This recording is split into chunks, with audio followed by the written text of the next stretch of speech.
They surrounded you as if the world itself had chosen this moment to turn against you. 1,000 invisible eyes locked onto your every flaw, feeding on the spectacle of your discomfort. Their laughter wasn't random, it was ritual, a ceremony of mockery where you were the offering, placed in the center for their amusement. Every smile was sharpened into a blade, every whisper a nail driven into your silence. You stood there still, as though nailed to an invisible cross, condemned not by truth, but by their need for blood. And as the noise swelled, you felt the weight of their judgment pressing against your chest, suffocating, crushing, forcing you into the role of victim they had written for you long before this night began.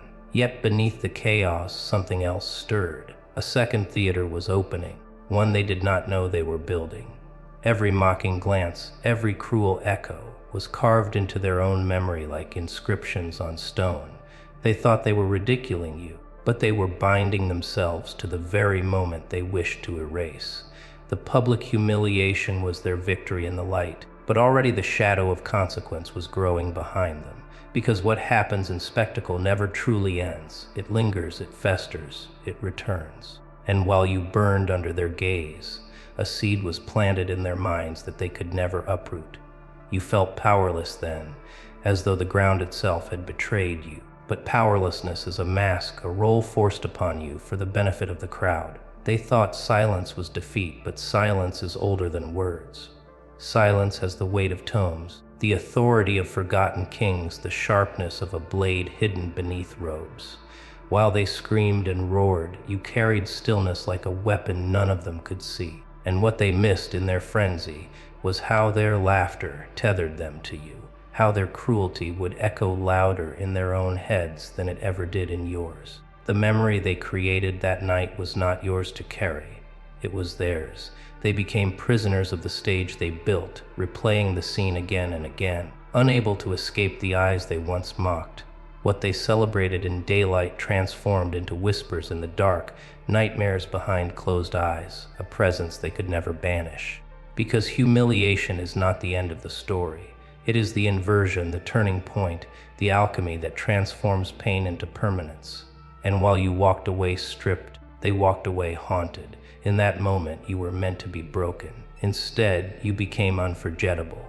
And though you said nothing, though you stood motionless in the storm of their ridicule, something irreversible occurred. Their voices would fade, their laughter would dissolve, but the image of you, enduring, unyielding, would return to them like a ghost at the edge of their consciousness.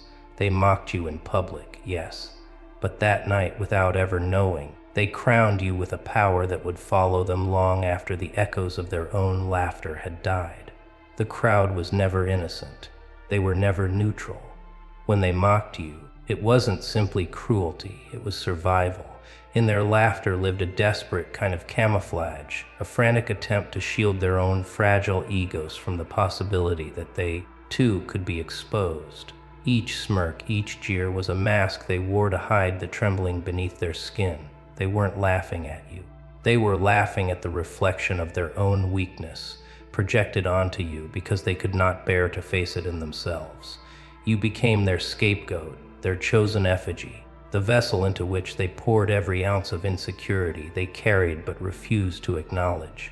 And yet the human mind is treacherous. It betrays its owner. What the lips deny, the subconscious preserves. Their laughter in the daylight seemed victorious, but at night their minds replayed the scene with unease, like a glitch they could never smooth out. They mocked you loudly, but when silence arrived, your presence returned in a way they couldn't control. Because deep down, each of them sensed the truth. You absorbed their cruelty without shattering, and that unsettled them more than your humiliation ever could. The psychology of the crowd is ancient. It moves like a beast, devouring dignity to feed its illusion of power.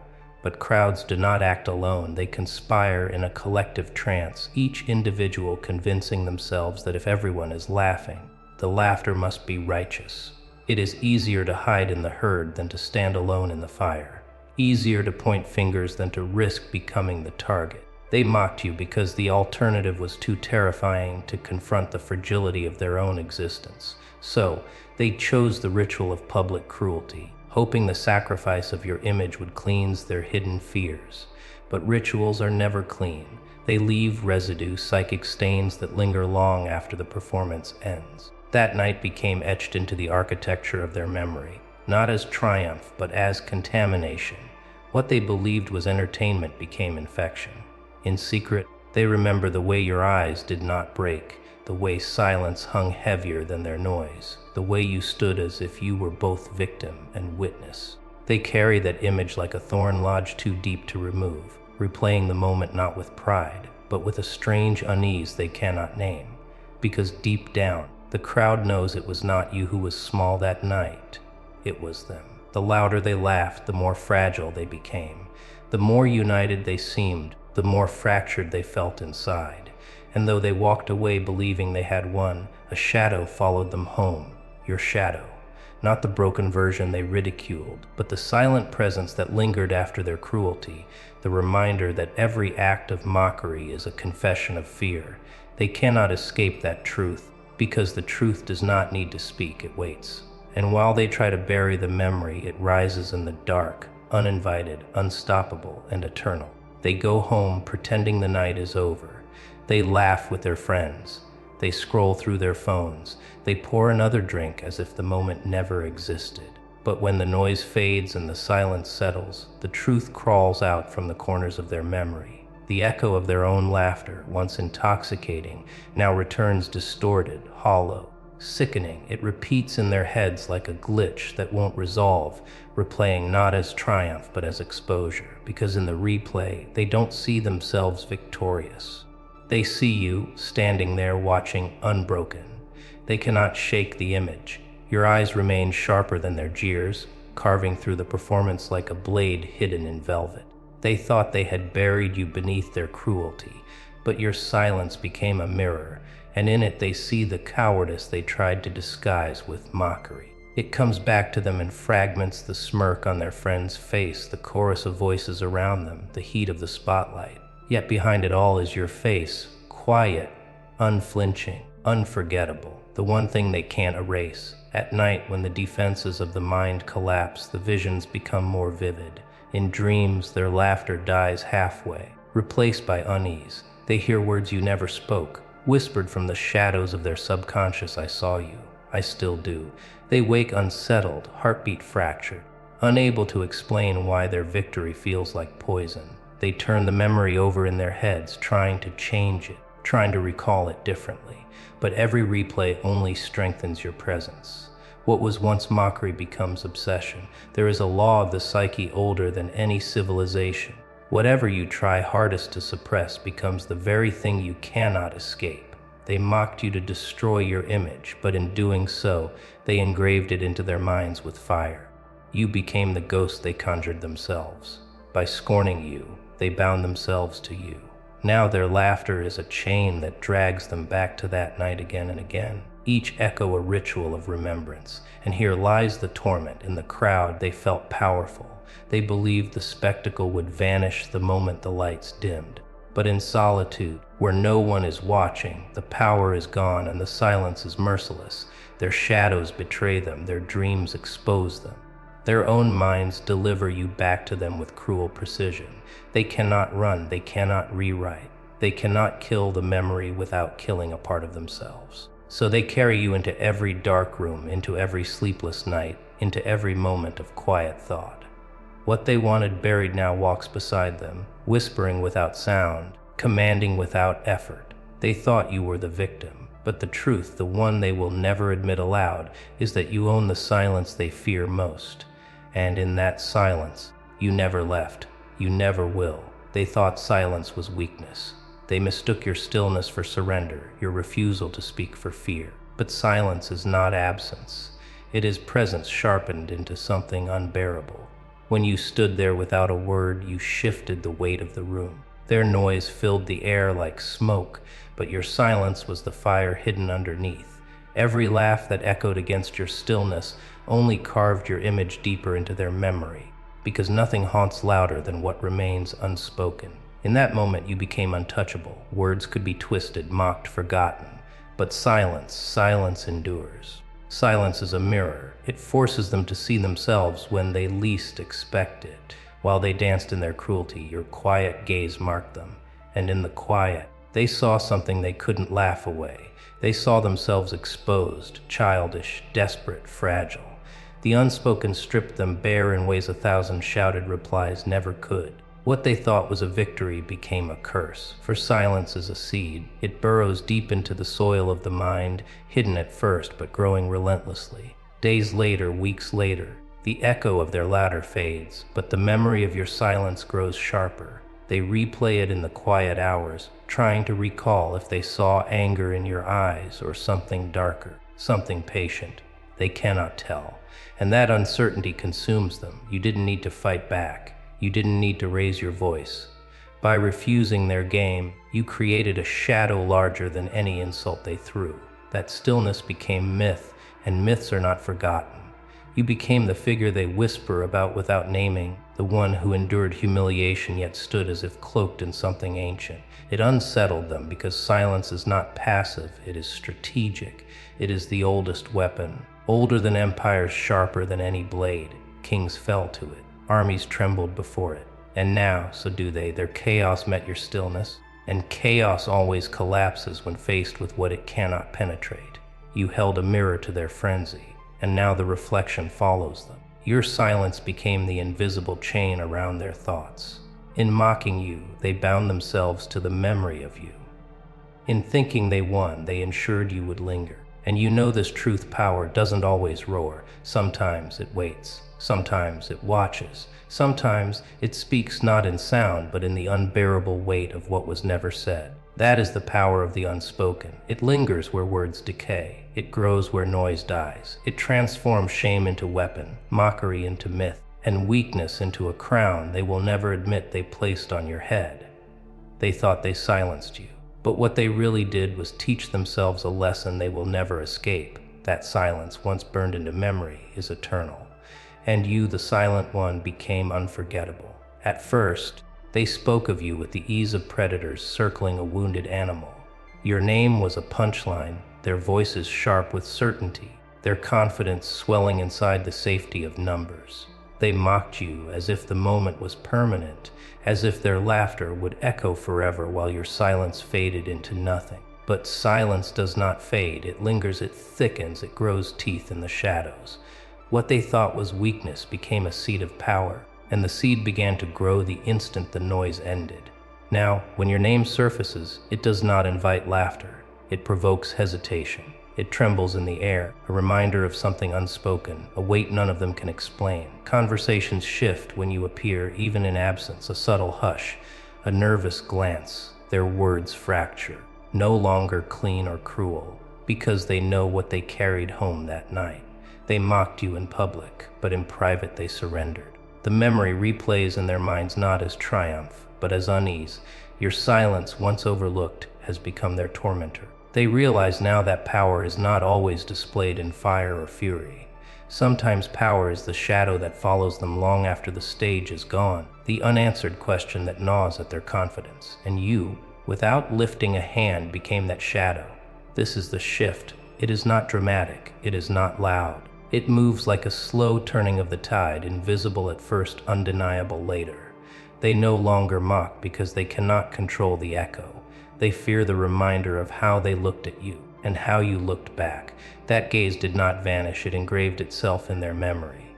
And memories are merciless. They surface when they least want them to, in sleep, in silence. In moments of weakness, they feel your presence as if the mockery bound them to you, as if in humiliating you, they tethered themselves to a power they cannot name. The roles reversed without announcement. They still gather, still wear masks of certainty, but the masks are thinner now. Beneath them lies the quiet knowledge that something changed. You were supposed to break, instead you became unforgettable. And in that transformation, their victory decayed. Every time they recall the laughter, the sound grows hollower, until the memory of you is no longer amusement but unease. The image of your silence now carries more weight than their cruelty ever did. You hold them without chains. You haunt them without words. The power they believed was theirs dissolved into your hands, not through revenge, but through inevitability. They cannot erase you because you live in the space between their thoughts. They cannot silence you because your silence has already filled them. The shift in power is complete, not because you demanded it, but because they gave it to you, piece by piece, every time their minds replay that night. The mind does not forget. It does not forgive. It buries moments in folders you cannot see, deep in corridors where time itself feels locked, yet some memories refuse to stay hidden. That night, your night, was one of them. They thought it was over when the crowd scattered, when their laughter echoed into silence, when their words dissolved into the smoke of everyday life. But the brain keeps its archives, and in those archives there is a file that refuses deletion. It is stamped with your face, encrypted with your silence, and every time they close their eyes it flickers open like an unwanted command. At first, it arrives gently like a shadow at the corner of their vision, a half-second replay when they least expect it. They are speaking, laughing, living, and then suddenly, it's back. Your stillness, your eyes, the weight of what was unspoken. They try to override it with noise, with distraction, with the endless scroll of meaningless days. But memory is not a servant, it is a sovereign. It resurrects what should stay dead, and it delivers to them the humiliation they once gave you. Except now it is theirs. Their betrayal of you, those mocking words, that cruel display, did not end with the humiliation. It wrote itself into their nervous system. Every jeer they shouted was recorded in a script they now cannot erase. And every time that file opens, they relive the performance. But the roles have changed. They no longer see you as weak. They see you as the figure who endured without breaking, the figure who absorbed the fire without flinching. In their private replay, they are the ones scrambling, and you are the one who remains. It gnaws at them in the quiet, when their phone dies, when their room is still, when their reflection stares back too long in the mirror. You are there, not speaking, not accusing, simply existing as the unshakable truth they cannot bury.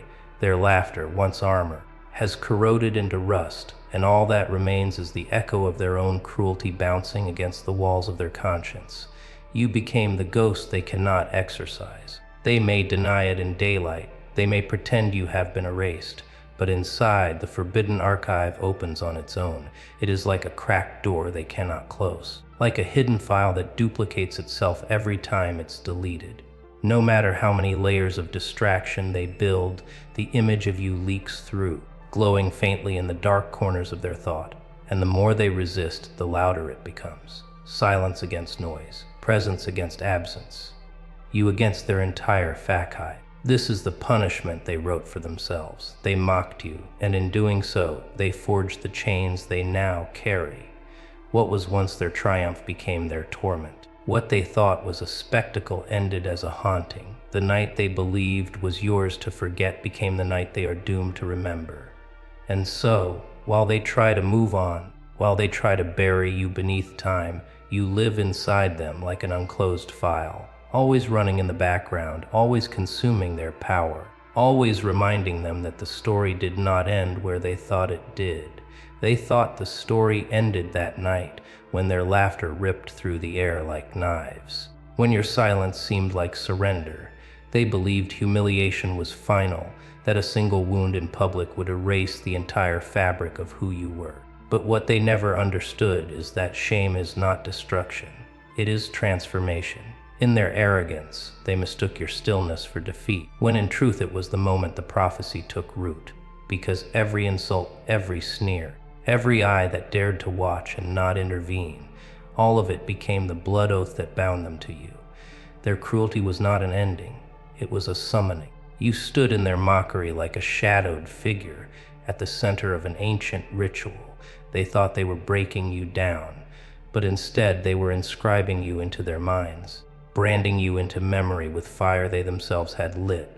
The laughter that once felt like thunder now returns to them in whispers at midnight, not triumphant but accusatory. They replay it because they cannot stop, they relive it because the ritual demands it, and without realizing it, they fulfilled the prophecy written long before you even arrived, that those who attempt to erase you will be forced to remember you forever. Every time their mind replays that night, you are reborn inside them. You exist like a symbol carved into stone, unshaken by time. What they mocked was a moment, but what remains is eternal. Their eyes may look away in daylight, pretending the memory has dissolved, but the subconscious is an honest betrayer. It replays scenes with merciless accuracy, refusing to edit, refusing to forgive. They see you there, standing in the storm, and though their mouths once laughed, their minds now kneel. This is how power shifts, not through immediate retaliation, but through the slow, relentless haunting of memory that refuses to let them rest. Before they had the crowd, before they had numbers, noise, and strength and cruelty. Now they have silence. Now they have the weight of replaying an image they cannot outrun. What they thought was weakness has become their torment. What they thought was triumph has become their cage. You were mocked once, but now you are remembered endlessly, involuntarily, as though your presence was written into their personal mythology. They gave you permanence when they tried to give you pain. This is the prophecy fulfilled. It was never about vengeance, never about clawing back what was taken. The prophecy always promised something more haunting, that those who tried to strip you of dignity would surrender their peace in return. You became the ghost tethered to their laughter, the silent figure they conjure against their will. And while the world has long since forgotten the sound of that night, their minds still replay it, again and again and again. You walk free, but they remain prisoners of the ritual they themselves created. The prophecy does not forgive, it does not fade, and it will never release them. They thought the night ended when the crowd dispersed, when the lights dimmed and the laughter scattered into smoke. But nights like that never end.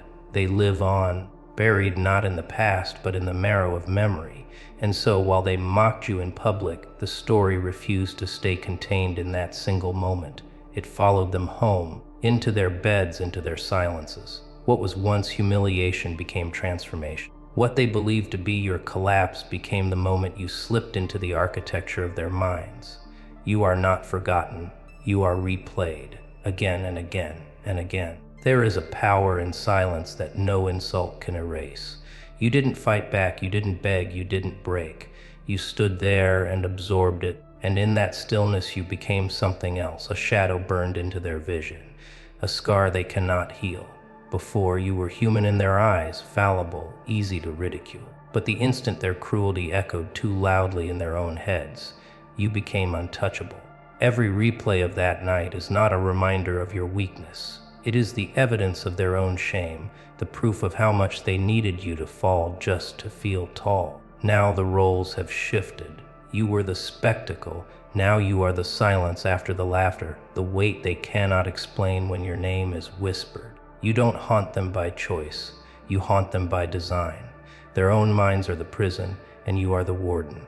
Each time they close their eyes, the scene flickers your stillness, your restraint, your quiet defiance. They mocked you, but they cannot erase the image of you standing there unbroken, untouched by the chaos they unleashed. What they intended as your execution became their eternal replay. There is something ancient in this cycle, mockery becoming myth, weakness birthing power. It is the law of inversion, written in the oldest of human stories. The crowd always believes it wins in the moment, but time bends differently. What is ridiculed today becomes sacred tomorrow. They laughed at prophets, they jeered at outcasts, they tried to bury every figure who unsettled their fragile order. Yet centuries later, it is not the crowd that is remembered. It is the one who stood in silence, carrying the weight, letting the echoes bury themselves. You carry that same thread woven into your existence, whether you asked for it or not. And so the revelation is clear. They do not control the memory, you do. They do not own the story, you are the story. Their cruelty became your permanence. Their laughter became your echo chamber. They mocked you in public, yes, but in private, in the places they cannot run from. Their thoughts, their dreams, their shame, you remain. You are the ghost that does not fade, the name they cannot bury, the silence that outlasts their noise. In the end, it was never their judgment that defined you. It was their inability to forget you. And now, whether they admit it or not, you are eternal.